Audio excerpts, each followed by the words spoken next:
Speaker.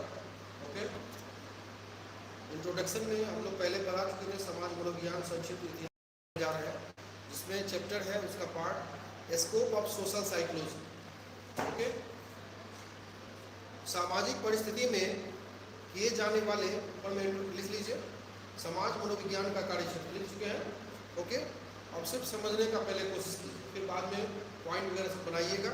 ठीक है, सामाजिक परिस्थिति में किए जाने वाले व्यवहारों को सामाजिक व्यवहार कहा जाता है।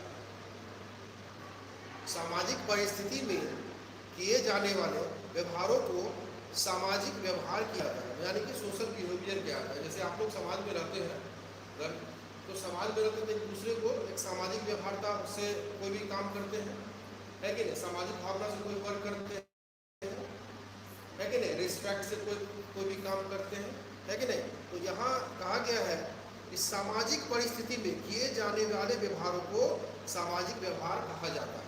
ठीक है, समाज मनोविज्ञान में सामाजिक व्यवहार के बहुत से पहलुओं का अध्ययन किया जाता है। बहुत से पहलुओं का अध्ययन किया जाता है, अतः सामाजिक व्यवहार के विभिन्न पहलू आपस में मिलकर समाज मनोविज्ञान के कार्य क्षेत्र का निर्माण करते हैं।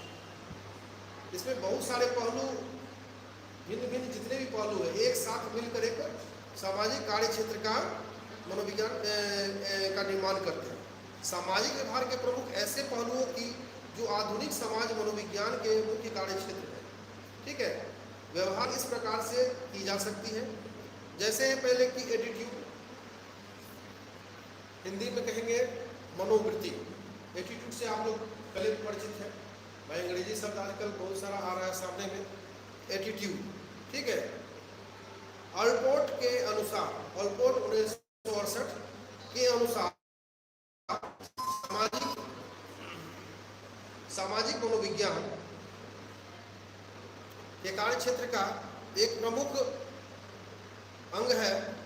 मनोवृत्ति में 3 तरह के तत्वों का एक संगठन पाया जाता है। वे 3 तत्व है संवेगात्मक तत्व,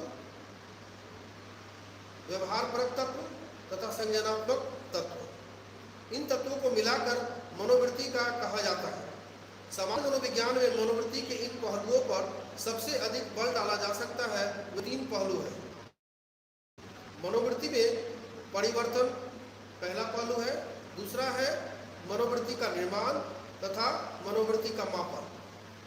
मनोवृत्ति में परिवर्तन की व्याख्या करने के लिए समाज मनोविज्ञान के कई सिद्धांतों का प्रतिपादन किया है, जिनमें हाइडर का संतुलन सिद्धांत, संज्ञानात्मक संविवादी का सिद्धांत, ठीक है, न्यूकॉम का AX सिद्धांत, जैसे बहुत सारे सिद्धांत हैं जिसकी आदि की प्रधानता है। ओके, अब यहाँ ये है कि मनोविज्ञान को मापने के लिए मनोवैज्ञानिकों ने भिन्न प्रकार के मापनी विधियाँ विकसित की है। मनोविज्ञान की मापनी को मापने के लिए भिन्न प्रकार की मापनी विधियाँ, स्केल मेथड्स जो है डेवलप किए हैं, जिनमें है थर्स्टन मापनी, यानी कि थर्स्टन स्केल। ठीक है, दूसरा है लिकर्ट स्केल, क्या है? Likert scale. तीसरा है गुडमैन स्केल। ऐसे बहुत सारे स्केल डेवलप किए गए हैं। दूसरा टॉपिक पॉइंट है सामाजिक प्रत्यक्षण। इंग्लिश शब्द देख लीजिए। सामाजिक प्रत्यक्षण आधुनिक समाज मनोविज्ञान के कार्य क्षेत्र का दूसरा प्रमुख पहलू है। दूसरे व्यक्तियों की प्रेरणा, इच्छाओं, मनोवृत्ति आदि से अवगत होकर तत्संबंधी ज्ञान प्राप्त करने की क्षमता को सामाजिक प्रत्यक्षण की संज्ञा दी जाती है। ओके, इस कार्य क्षेत्र में समस्त मनोवैज्ञानिकों का ध्यान मूलतः 3 पहलुओं पर अधिक होता है: व्यक्ति प्रत्यक्षण, गुणारोपण तथा अशाब्दिक संचार या संप्रेषण। व्यक्ति प्रत्यक्षण एक ऐसी प्रक्रिया है, व्यक्ति प्रत्यक्षण यानी कि पर्सन प्रिसिप्शन, एक ऐसी प्रक्रिया है जिसमें व्यक्ति दूसरे व्यक्तियों के प्राप्त सूचनाओं के आधार पर उसी के बारे में एक समग्र विचार विकसित करता है। इस क्षेत्र में कैली द्वारा महत्वपूर्ण प्रयोग किया गया है।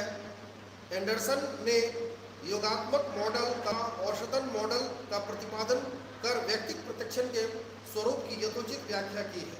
ठीक है, अब यहाँ ये है कि गुणारोपण एक ऐसी प्रक्रिया है जिसमें व्यक्ति द्वारा किए गए किसी खास व्यवहार के पीछे कारणों का पता लगाया जाता है। इस क्षेत्र में फाइंडर के द्वारा सिद्धांत, जोन्स एंड डेविड के सिद्धांत, केली का सिद्धांत और सेवर का सिद्धांत काफी महत्वपूर्ण है। और शाब्दिक संप्रेषण में समस्त मनोवैज्ञानिकों का मुख्य बल इस बात पर रहा है कि हम लोग बिना भाषा के अपने हाव भाव या द्वारा किस तरह से दूसरों से बातचीत कर लेते हैं। कभी कभी क्या होता है, हाव भाव के द्वारा भी हम लोग एक दूसरे से बातचीत कर लेते हैं। तीसरा है पूर्वाग्रह तथा विभेद, यानी कि प्रेजुडिक्स एंड डिस्क्रिमिनेशन। पूर्वाग्रह तथा विभेद आधुनिक समाज मनोविज्ञान का एक महत्वपूर्ण कार्यक्षेत्र बन गया है।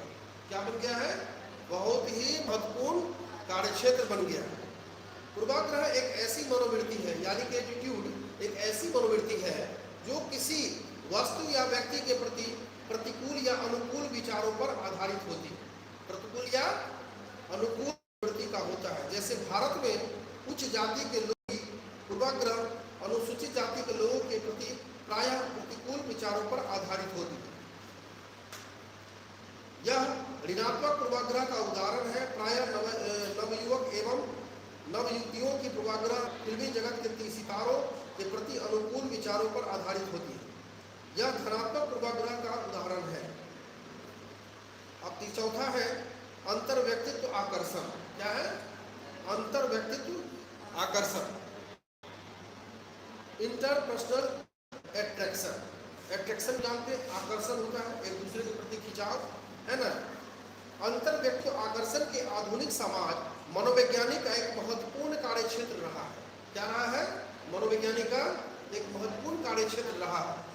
और बेरोन और वर्ल्ड 1977 के अनुसार अंतर व्यक्तित्व आकर्षण से तात्पर्य किसी दूसरे व्यक्ति को धनात्मक और ऋणात्मक ढंग से मूल्यांकन करने से होता है। क्या होता है? किसी दूसरे व्यक्ति के धनात्मक ऋणात्मक ढंग से मूल्यांकन करने से होता है। अब हम किसी व्यक्ति को पसंद करते हैं, मान के चलिए कि हम किसी व्यक्ति को पसंद करते हैं तो किसी से नफरत करते हैं। किसी को पसंद करते हैं तो धनात्मक हो गया, किसी से नफरत करते हैं तो ऋणात्मक हो गया। ये दोनों तरह के मनोवृत्ति को अंतर व्यक्तित्व आकर्षण में रखेंगे। ठीक है, अंतर व्यक्तित्व आकर्षण के क्षेत्र में समाज मनोविज्ञान के आकर्षण के अध्ययन पर अधिक बल डालें। गेट को लॉक कर दें। वोरकेल और कूपर के अनुसार आकर्षण के तात्पर्य एक व्यक्ति द्वारा दूसरे व्यक्ति के प्रति धनात्मक मनोवृत्ति से होता है। आकर्षण का मतलब हो गया, आकर्षण से तात्पर्य एक व्यक्ति द्वारा दूसरे व्यक्ति के प्रति धनात्मक मनोवृत्ति से होता है। क्योंकि आकर्षण एक तरह का मनोवृत्ति है। क्या है? एक मनोवृत्ति, यानी कि एटीट्यूड है। अतः समाज मनोविज्ञान में इसकी व्याख्या इस सिद्धांतों के सहारे करने की कोशिश की है जिनके सहारे मनोवृत्ति में परिवर्तन की व्याख्या की गई है। जिसके सहारे मनोवृत्ति में परिवर्तन की व्याख्या की गई। इस प्रकार आकर्षण की सैद्धांतिक व्याख्या करने के लिए समाज मनोवैज्ञानिकों ने संज्ञानात्मक सिद्धांत, जिसमें न्यूकॉम्ब का संतुलन सिद्धांत प्रधान का प्रतिपादन किया है। ठीक है, अब है पांचवा हम लोग पढ़ेंगे जनमत और प्रचार। क्या पढ़ेंगे? जनमत और प्रचार। तो हम समझेंगे इंग्लिश में पहले पब्लिक ओपिनियन एंड प्रोपेगेंडा। क्या है? पब्लिक ओपिनियन यानी कि जनमत एंड प्रोपेगेंडा यानी कि प्रचार विज्ञान के लिए एक प्रमुख कार्यक्षेत्र रहा। अब जैसे मुखिया का चुनाव आने वाला है 2 महीना के बाद, तो देखिएगा सब जगह गाँव जो है लाउड स्पीकर के द्वारा, बड़े बड़े होर्डिंग के द्वारा, जगह जगह चौक चौराहा पे भाषणों के द्वारा प्रचार करते हैं। अपने बताते हैं कि हम हमको जिताइए, हम आपको ये सब सुविधा देंगे। तो ये सब ये कि जनमत तथा प्रचार के माध्यम से जो है अपना कार्यक्षेत्र को डेवलप करते हैं। तो उसका देखेंगे कि हालांकि 1978 के बाद समाज मनोविज्ञान के इन क्षेत्रों को काफ़ी कम अभिरुचि दिखलाई है, काफ़ी कम अभिरुचि दिखलाई है। जनमत ऐसे व्यक्तियों के मत को कहा जाता है जिनमें एक सामान्य अभिरुचि होता है। क्या होता है? एक सामान्य अभिरुचि होता है। आधुनिक युग में जनमत का महत्व इसलिए बढ़ जाता है क्योंकि इसके सहारे की सार्वजनिक समस्या के प्रति व्यक्तियों के विचारों एवं मतों का पता चलता है। क्या आधुनिक युग में जैसे कि सिनेमा हो गया, टेलीविज़न हो गया, मोबाइल हो गया, रेडियो हो गया, अखबार हो गया आदि कुछ प्रमुख संसाधन हैं जिनके सहारे जनमत का निर्माण होता है। ठीक है, उसके द्वारा प्रचार करते हैं तो उसके द्वारा जो हम लोगों को कमेंट के माध्यम से आते हैं तो हमसे पता चलता है। ठीक है, समाज मनोविज्ञान के जनमत को मापने के लिए कुछ खास विधियाँ होती है, जैसे कि प्रतिदर्श विधि, पैनल विधि और आदि का भी प्रतिपादन किया गया। जनमत से काफी जुड़ा हुआ कार्य क्षेत्र प्रचार, जनमत से जुड़ा हुआ कार्य क्षेत्र प्रचार है। समाज मनोविज्ञान के लिए प्रचार एक ऐसी विधि है जिसके सहारे व्यक्तियों के विचार एवं मतों को नियंत्रित कर एक खास दिशा में मोड़ा जाता है। क्या किया जाता है? खास दिशा में मोड़ा जाता है। यही कारण है कि प्रचार को इन लोगों ने सामाजिक नियंत्रण एक प्रमुख रूप माना है। क्या माना है? प्रमुख रूप नियंत्रण, सामाजिक नियंत्रण का एक प्रमुख रूप माना है। प्रचार प्रत्यक्ष या अप्रत्यक्ष दोनों ही होता है। एक होता है प्रत्यक्ष प्रचार और एक होता है अप्रत्यक्ष। एक होता है डायरेक्ट और एक होता है इनडायरेक्ट। ठीक है, प्रचार को प्रभावकारी बनाने के लिए डूब ने 1957 में कुछ खास सिद्धांतों का भी वर्णन किया। इसके अलावे कुछ ऐसी विधियां भी हैं जिनके सहारे प्रचार की प्रभावकारी बनाया जाता है। ठीक है, अब जैसे कि वो छठा हो गया लीडरशिप। क्या हो गया? लीडरशिप। प्रारंभिक समाज मनोविज्ञान द्वारा आधुनिक समाज मनोविज्ञान ने नेतृत्व जैसे कार्य में काफी अभिरुचि दिखलाई है। नेतृत्व एक ऐसी प्रक्रिया है, यानी कि लीडरशिप एक ऐसी प्रक्रिया है जिसमें किसी संगठित समूह की क्रियाओं को किसी निश्चित लक्ष्य की प्राप्ति की दिशा में उन्मुख कराया जाता है। ठीक है, जिस व्यक्ति का प्रभाव समूह की इन क्रियाओं पर सबसे अधिक होता है उसे नेता कहा जाता है। जो सबसे ज्यादा प्रभावकारी व्यक्ति होते हैं किसी भी दल या संगठन में, जो मेन व्यक्ति होता है, जिसके बोलने से, बात करने से जो भी बताया जाता है उसको फॉलो करने वाले अधिक होते हैं। वो जो वक्ता होता है, जो आदेश देने वाला होता है, जो किसी भी कार्य को करने के लिए सबसे आगे होता है, उसे हम लोग क्या कहते हैं? नेता कहते हैं। क्या कहते हैं? समाज मनोविज्ञान के नेता के कई प्रकार बतलाए जाते हैं। समाज मनोविज्ञानों में भी नेता कई प्रकार के होते हैं। ठीक है, जिसमें समाजवादी नेता होते हैं जो तथा प्रजातांत्रिक नेता होते हैं। अधिक लोकप्रिय प्रकार है इस दो जो है तो सबसे ज्यादा फेमस है। प्रजातांत्रिक और प्रभावशीलता की व्याख्या करने के लिए इन लोगों ने कई सिद्धांतों का प्रतिपादन किया। कुछ प्रमुख सिद्धांत जिस पर आजकल के समाज मनोविज्ञान अधिक से अधिक शोध कार्य एवं प्रयोग कर रहे हैं। इस प्रकार के आइडलर सिद्धांत, पक्ष लक्ष्य सिद्धांत तथा भूम तथा एंटोनी सिद्धांत आदि है। तो बताइए उसको फिर से बड़ी दिक्कत है। ठीक है ना। अब जैसे सामाजिक प्रभाव, सोशल इन्फ्लुएंस, सामाजिक प्रभाव भी महत्वपूर्ण कार्य क्षेत्र में से एक है। महत्वपूर्ण कार्य क्षेत्र में से एक है। यह एक ऐसी प्रक्रिया है जिसमें किसी एक करने के फलस्वरूप होता है। सामाजिक प्रभाव स्पष्ट या छिपा हुआ, चेतन या अचेतन और तथा औपचारिक या अनौपचारिक कुछ भी हो सकता है।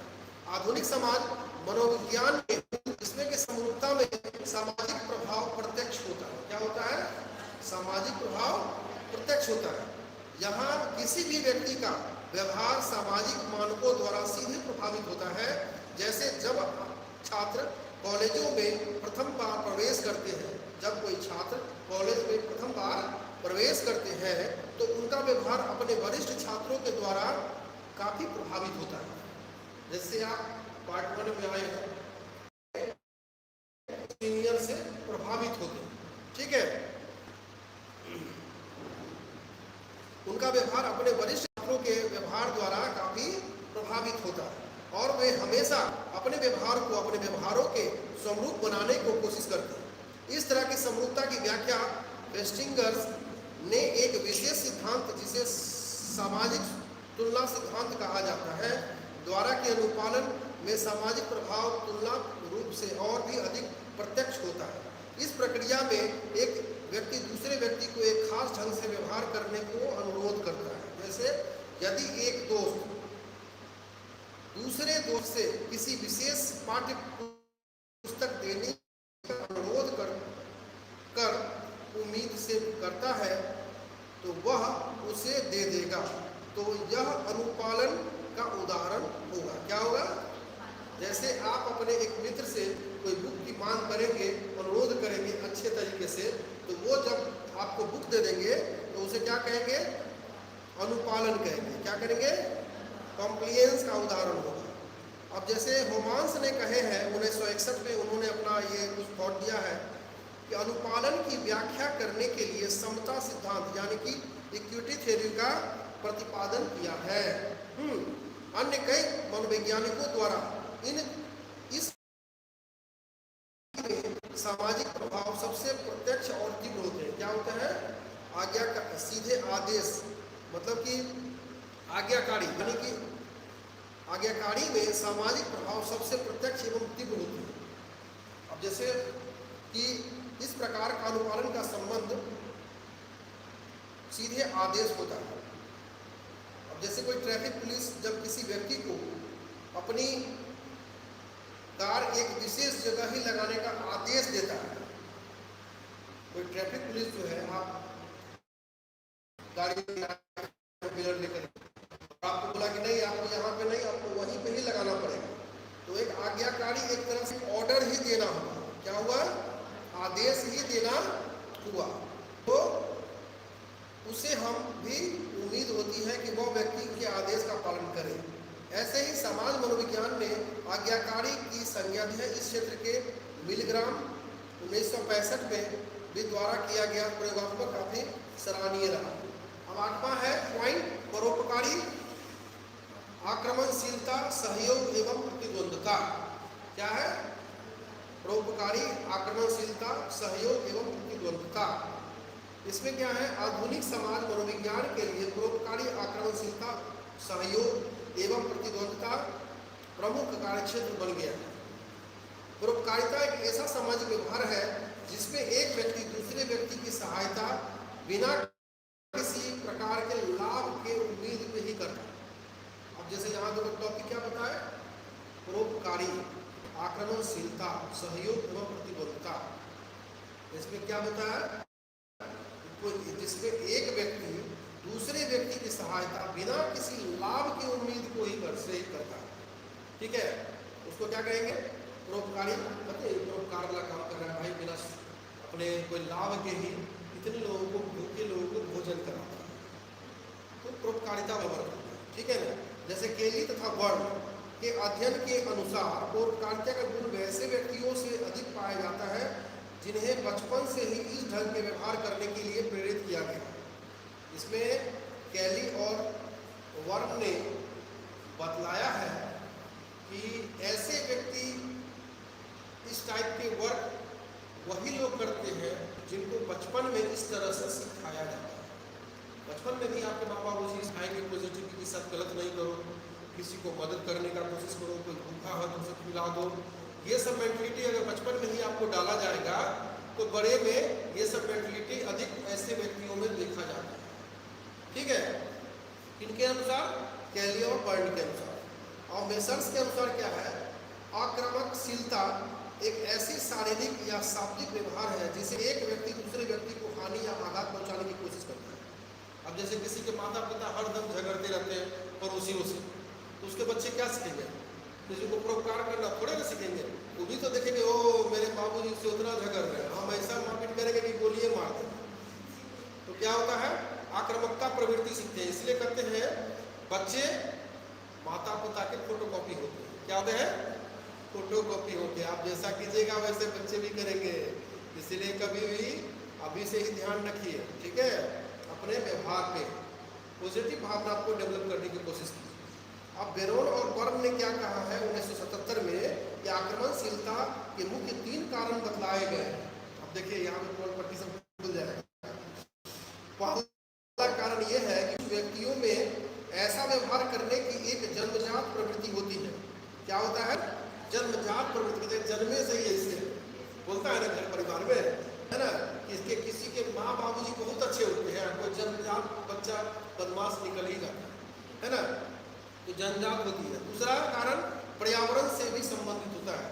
आप देखिएगा बेगूसराय, खगड़िया सब साइड में जाइएगा तो वहाँ पानी में आयरन की मात्रा बहुत ज़्यादा होती है।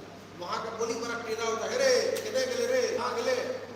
हम लोग इधर मिथिलांचल में कहाँ छिए की करे छिए, मतलब कि बोली में इतना मिठासता होता है ना कि गालियों देगा तो कहेगा कि फूले बरसा, और उधर में कहेगा कि अरे केने गेले पाप होगा, कितना क्रूर बात है। तो जगह और स्थान परिवर्तन जब होता है, पानी का भी थोड़ा सा आयरन की मात्रा भी बढ़ जाती है, तो वातावरण पे भी इफेक्ट पड़ता है बच्चों के या व्यक्ति के व्यवहार पे, है ना। तो यहाँ वही बताया है बेरोन और बर्न ने बतलाया कि आक्रमणशीलता के 3 कारण होते हैं। जो पहला हो गया व्यक्ति के व्यवहार जो जन्मजात होता है, दूसरा हो गया पर्यावरण एनी टाइम उदासी होती है, आक्रमणशीलता उत्पन्न हो जाती है। बहुत ज्यादा पुट्ठा होते हैं जिसपे एनी टाइम धुतकारा जाता है, तो देखते नहीं कभी कभी, जैसे कि वो थी बैंडिट क्वीन, एक फिल्म आई थी, उस महिला को कितने लोगों ने बहुत शारीरिक दुर्व्यवहार किया, बहुत कुछ हुआ, देख के वो ऐसा आक्रामक एक बार हो गई क्योंकि उसको माहौल बहुत गंदा मिला, सब उसको धुतकारे, शारीरिक शोषण किया, जितने नेता से लेकर के हर व्यक्ति सब उसको, इसके कारण वो एकदम फ्रस्ट्रेट होकर के एकाएक आक्रामक हो गई। बैंडिट फिल्म आई थी जो साइड की है ना। तो कहते हैं कि वातावरण पर्यावरण का कुछ कारण भी ऐसा होता है जिसके कारण एकाएक उसमें आक्रामकता की जो है उत्पन्न हो जाता है, आक्रमणशीलता उत्पन्न हो जाती है। इसके आधार पर सामाजिक मनोविज्ञान ने कुंठा आक्रामकता सिद्धांत का भी प्रतिपादन किया है। तीसरा कारण कुछ विशेष सामाजिक परिस्थितियों से है जिनमें व्यक्ति आक्रमणशीलता को सीखता है। समाज मनोवैज्ञानिकों ने आक्रमणशीलता को कम करने के लिए बहुत से तरीकों का भी वर्णन किया है जो समाज के लिए काफी उपयोगी होता है। समझ रहे हैं ना आप लोग? हैं? आप समझ रहे हैं? बोलिए, हम कोई भी क्वेश्चन करें या कोई आंसर का जवाब दे, उसमें हाँ में हाँ मिलाएंगे तब हम समझेंगे कि भाई आप समझ रहे हैं, है ना। या कहीं और ध्यान है तो चले जाइए क्लास के बाद। सहयोग एवं प्रतिद्वंद्विता दो अन्य महत्वपूर्ण सामाजिक व्यवहार हैं जिनमें भी समाज मनोवैज्ञानिकों ने काफी रुचि दिखलाई है। सहयोग एक ऐसा सामाजिक व्यवहार है जिसमें 2 या 2 से अधिक व्यक्ति एक साथ मिलकर कार्य करते हैं। 2 या 2 से अधिक व्यक्ति एक साथ मिलकर काम करते हैं, जहां जो कार्य प्रतिफल होता है उसका श्रेय सभी व्यक्तियों के समान स्वरूप होता है। प्रतिद्वंद्विता एक ऐसा सामाजिक व्यवहार है जिसमें प्रत्येक व्यक्ति दूसरे व्यक्ति की कीमत पर अपना निष्पादन अधिक आगे से आगे बढ़ाना चाहता है। ठीक है, कभी कभी तो ऐसा होता है कि दूसरे व्यक्ति की राह में जिसे वह अपना प्रतिद्वंद्विता समझता है, रोड़े अटका कर भी आगे बढ़ना चाहता है। बहुत सारे समाज में देखते होंगे कि कोई अगर आगे बढ़ रहा है तो उसका पैर खींचने का काम करते हैं, यानी कि कुछ रोड़ा अटका दिया। अब जैसे आप पढ़ाई में आगे बढ़ रहे हैं तो चलो ऐसा काम करते हैं कि इसका साइकिल पंक्चर कर देते हैं, इसके जाने में दिक्कत हो रहा है, कुछ लांछन लगा देते हैं, कुछ अफवाह फैला देते हैं। इस तरीके से मतलब कि आघात पहुंचा करके आगे बढ़ने से उसको रोकने का भी काम करता है प्रतिद्वंद्विता में। ठीक है, तो समाज मनोविज्ञान सहयोग और प्रतिद्वंद्विता के क्षेत्र में अनेकों प्रयोग एवं शोध कार्य कर रहे हैं और इसके निर्धारकों का पता लगा रहे हैं। ठीक है, ये आप समझ गए, परोपकारिता, आक्रमणशीलता, सहयोग और प्रतिद्वंद्विता। परोपकारिता का मतलब समझ गए, आक्रमणशीलता का मतलब भी समझ गए, और सहयोग की भावना भी समझ गए। अब प्रतिद्वंद्विता में किस तरह से प्रतिद्वंद्विता होता है कि एक दूसरे का टांग खींच कर भी करते हैं लोग, है ना। अब कोई दिक्कत नहीं होगा, ऐसा टॉपिक अगर क्वेश्चन आ जाए तो लिख सकते हैं ना, 5 लाइन लिख दीजिएगा ना आराम से। तो मेरे क्लास में खासियत ये है कि जो टॉपिक पढ़ा देंगे दिमाग में घुसा देंगे सीधे। ठीक है, नॉर्मल है अफवाह। क्या है? अफवाह, रूमर। अंग्रेजी में क्या कहते हैं? रूमर। रूमर, अरे वाह, रूमर उड़ गया है कि देखो ना, जो उसके पिताजी के बारे में बहुत उल्टा सीधा बात कहा जा रहा है कि दारू पीते हैं, फलाना करते हैं, जबकि ऐसा कुछ बात नहीं है। कभी कभी क्या होता है, किसी का शादी विवाह होने वाला होता है तो गाँव वाला किसी के बारे में उल्टा सीधा अफवाह उड़ा देता है, तो शादी होने में रुकावट होने लगती है, तो उसको क्या कहते हैं, रूमर कहते हैं, है ना। अब रूमर में देखो क्या है कि अफवाह या जन प्रवाद, रूमर का दो शब्द अंग्रेजी में है, अफवाह हिंदी में है अफवाह और जन प्रवाद। किसी व्यक्ति या घटना के बारे में एक अप्रमाणित, यानी कि उस कहानी को जो है अप्रमाणित कहानी कहा जाता है, मतलब किसी का कोई प्रमाण नहीं है, ऐसा कहानी उड़ते उड़ते चला है जिसका कोई प्रमाणित नहीं है। यह एक ऐसा कार्य क्षेत्र है जिसमें आधुनिक समाज मनोविज्ञान के प्रति प्रारंभिक समाज मनोवैज्ञानिकों की रुचि की अपेक्षा थोड़ा कम है। ठीक है, इस क्षेत्र में अल्पोर्ट और पोस्टमैन 1947 में महत्वपूर्ण कार्य किए गए हैं। इन लोगों ने अफवाह के स्वरूप की व्याख्या करते हुए कहा है कि, ध्यान से सुनना, कौन कहा है, अल्पोर्ट और पोस्टमैन। कब कहे हैं, तो 1947 में। क्या कहा है इसके बारे में कि अफवाह का होना दो बातों पर निर्भर करता है। अफवाह का होना दो बातों पर निर्भर करता है, परिस्थिति और अस्पष्टता। क्या, परिस्थिति और अस्पष्टता, और परिस्थिति की महत्वता। क्या होता है, परिस्थिति की महत्वता। यदि कोई परिस्थिति, ध्यान से सुनो, यदि कोई परिस्थिति ऐसी है जो बहुत व्यक्तियों के लिए महत्वपूर्ण है, यदि कोई परिस्थिति ऐसी है जो व्यक्तियों के लिए बहुत अधिक महत्वपूर्ण है तथा वह अस्पष्ट भी है, यानी भिन्न भिन्न लोग उसे भिन्न भिन्न ढंग से वर्णन करते हैं, तो ऐसी परिस्थिति से अफवाह का निर्माण का फैलाव दोनों ही तेजी से होता है। जैसे मान के चलिए कोई काम आपको, भाई एग्जाम देने जाना है, पार्ट 1 में साइकोलॉजी फर्स्ट पेपर का एग्जाम देने जाना है, और आपके लिए बहुत इंपॉर्टेंस जरूरी है। क्या है, बहुत इंपॉर्टेंस है, और कोई अफवाह क्या उड़ा दिया कि भाई एग्जाम भाई कैंसिल हो गया। अब आपके मन में यह है कि एग्जाम कैंसिल हो गया, कि एग्जाम है, क्या करे नहीं करे, है ना। अफवाह में क्या होता है, अप्रामाणिकता होती है, कोई प्रमाण नहीं होता है, वो आपके ऊपर डिपेंड करता है कि आप उसको माने कि नहीं माने।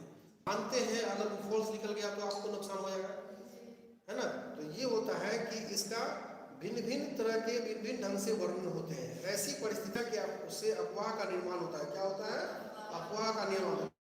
जब किसी बात की आपको इंपॉर्टेंस होती है और वो कार्य करने जाते हैं, उसके बारे में जो कोई बात उल्टा सीधा जब सामने में आता है बिना प्रमाणित के, तो वो अफवाह का रूप ले लेता है ना। अफवाह इस तरह से अफवाह बहुत तेजी से फैलता है। आप किसी और को बोल दीजिएगा, वो किसी और को बोल देगा, व्हाट्सएप पर शेयर, व्हाट्सएप हो जाता है आजकल, है ना। सोशल मीडिया पे बहुत ज़्यादा आजकल वायरल हो जाता है कोई बात। अभी भी कुछ मनोवैज्ञानिक इस क्षेत्र में बहुत ही सक्रिय रूप से इस उम्मीद के साथ कार्य कर रहे हैं कि इसकी व्याख्या करने के लिए एक अच्छा से अच्छा सिद्धांत का निर्माण वे कर सकें। इसमें बहुत सारे चल रहे हैं कि और भी अफवाह के और भी अच्छे अच्छे उदाहरण हम दे सकें। ठीक है, अब 10वां है समूह प्रभाव। समझ गए अफवाह ना, कोई दिक्कत नहीं होगी। चलिए, समूह प्रभाव, ग्रुप इन्फ्लुएंस, यानी कि आधुनिक समाज, ग्रुप समूह प्रभाव मतलब हो गया, समूह का प्रभाव से मतलब ये हो गया कि ग्रुप इन्फ्लुएंस, यानी कि आधुनिक समाज मनोवैज्ञानिक समूह प्रभाव के क्षेत्र में काफी सक्रिय है। समूह प्रभाव से तात्पर्य भिन्न भिन्न प्रकार के समूहों द्वारा व्यक्तियों पर पड़ने वाले प्रभावों से होता है। इन लोगों ने इस तरह के समूह प्रभाव को 7 भागों में बांटकर अध्ययन करने की कोशिश की है। इन लोगों ने क्या किया है, 7 भागों में बांटकर अध्ययन करने की कोशिश की है। ठीक है, अव्यवस्थित मतलब, और दूसरा हो गया समूह ध्रुवन, भीड़भाड़, सामाजिक स्वचारिता, उसके बाद समूह चिंतन तथा अल्पसंख्यक प्रभाव। इनमें से प्रत्येक क्षेत्र में समाज मनोवैज्ञानिकों द्वारा अनेक प्रयोग किए जा सकते हैं। इनमें से प्रत्येक क्षेत्र में समाज मनोविज्ञान द्वारा अनेक प्रयोग किए जा सकते हैं या जा रहे हैं, और इसके आधार पे वे लोग समूह प्रभाव के भाव में महत्वपूर्ण सामान्यीकरण भी कर रहे हैं। ठीक है, इस तरह से हम देखते हैं कि आजकल समाज मनोविज्ञान का कार्यक्षेत्र काफी बढ़ गया है। इस तरह से हम देखते हैं कि समाज मनोविज्ञान का कार्यक्षेत्र जो है कार्यक्षेत्र काफी बढ़ गया। प्रत्येक क्षेत्र में अनेक द्वारा जो शोध कार्य एवं प्रयोग किए जा सकते हैं, उनमें से लोग संबंधित क्षेत्रों के समस्याओं को अधिक से अधिक सुलझा सकने में समर्थ हो पाए। ठीक है, चलो ये चैप्टर पूरा समाप्त हो गया है। कौन सा? समाज मनोविज्ञान का कार्यक्षेत्र। अब हम यहाँ इसको यही समाप्त करेंगे। नेक्स्ट हम लोग करेंगे समाज मनोविज्ञान का अन्य वैज्ञानिकों के साथ संबंध। क्या पढ़ेंगे? समाज मनोविज्ञान का अन्य वैज्ञानिकों के विज्ञानों के साथ संबंध, relation of social psychology with other sciences. ठीक है, ओके।